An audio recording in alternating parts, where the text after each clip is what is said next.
बाबा उठ वही। आपने फरमाया उठना तो मैं कोई नहीं, मैं आपे ना आया, मैंने भी मदीने वाले भेजे है। बाबा साड़ी मर्जी तो बगैर कोई नहीं रह सकता। आखिरकार मैं एन कीता बाबा बोतला बाहर ना, इस वाक्य से एक घंटा तकरीर हो सकती, लेकिन वक्त ने इशारा कर अब करना उन्हें एन कीता बाबे बोतले ने आख्या ओ बोतले जा अपने पीरा आग तो उठ जाओ। बाबा बोतला बाहर सरकार जाके आखे हुजूर होते आगे में उठ जाओ। सरकार फरमाया आखण दे तू चुप कर जा।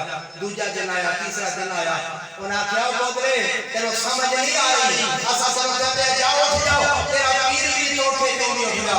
बाबा बोतला बाहर सरकार जाके ना जदों गल की मुर्शद पाक की बारगाह में कलंदर पाक फरमाया सा कोई नहीं उठना। उन्हें कीता बाबा बोतला बाहर में पकड़ के कसाई सन सिर दे हवाला तो लेके पैरों दे नाखुन तक टुक छोड़िया, टुक के गोश्त के अंदर ना छोड़िया।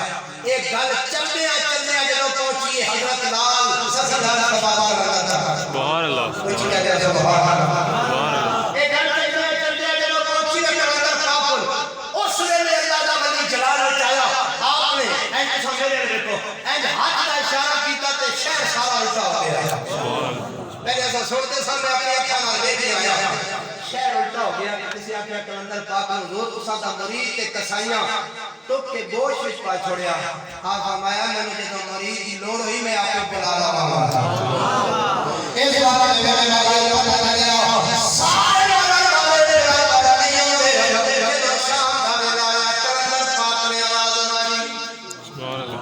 कलंदर पाक आवाज मारी ओ बोतला किथे ने बोला बाबा मंदे ने ओ गोश्त लोकी ले गए सन हांडियां विच पक रहा है। हांडियां चो बाबा बोतला बाहर दिया बोटियां उछलियां ते बोतला दा हार बनाया। ये आके के आया चंगा